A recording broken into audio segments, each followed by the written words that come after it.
Biri var idi, biri yox idi. Bir cırtdan var idi. Cırtdan dostları ilə birlikdə meşəyə yollandı. Onlar meşədə xeyli yol getdikdən sonra axşam düşdü.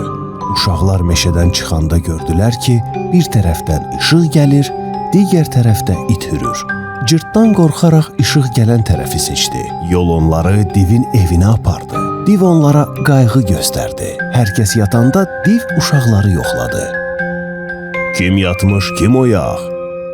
Hamı yatmış, cırtdan oyaq. Cırtdan niyə oyaqdı? Çünki yatmamışdan əvvəl nənəm təzə yumurta ilə qayğanaq bişirirdi. Soyuducunun qapısını aç.